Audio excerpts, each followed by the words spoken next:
Class 22 Indo पाक history. बाबर 1526 में पहिरीं पाणीपत जी जंग में इब्राहिम लोधी खे शिकस्त ॾेई 20 अप्रैल 1526 में मुग़ल सल्तनत जो बुनियादु रखियो।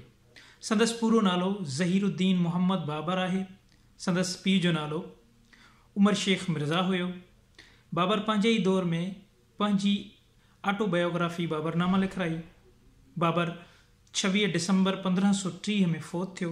संदसि क़बर बाग़े बाबर काबुल अफ़गानिस्तान में आहे। क्लास 23 इंडो पाक हिस्ट्री। मुग़ल सल्तनत जो ॿियो बादशाह बाबर जो पुटु हुमायूं हुयो। संदसि पूरो नालो नसीरुद्दीन मुहम्मद हुयो। हुमायूं 1530 खां 1540 ताईं हिंदुस्तान ते हुकूमत कई। 1540 में शेरशाह सूरी खां शिकस्त खाधाई। 15 सालनि खां पोइ यानी 1555 में सूरियुनि खे शिकस्त ॾेई हिंदुस्तान में हिकु दफ़ो ॿीहर मुग़ल सल्तनत जूं वाॻूं संभालियूं। हुमायूं 27 जनवरी 1556 में फ़ौत थियो। संदसि क़बर दिल्ली में आहे।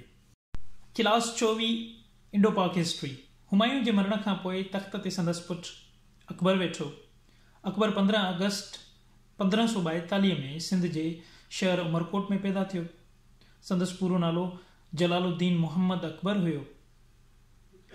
बीरम ख़ान जी सिपह सालारी में अकबर जी फ़ौज 1556 में ॿी पाणीपत जी जंग में हेमू ऐं सूर फ़ौज खे शिकस्त ॾिनी।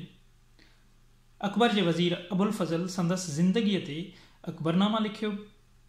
अकबर जे दौर जी फ़न तामीराती कम ख़ूबसूरती ॾिसण वटि आहे। संदसि दौर में तमामु वॾा तामीराती कम थिया। संदसि दौर में दारुल हुकूमत फतेहपुर सिकरी जी अॾावत शुरू थी।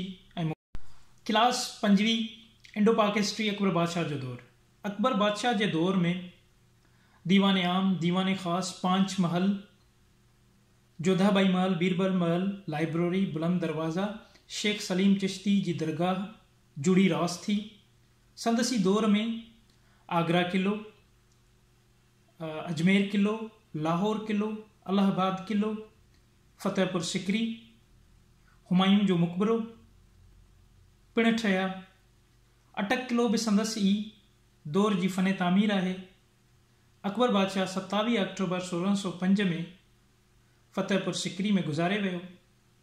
संदसि क़बर सिकंदरा आगरा में आहे।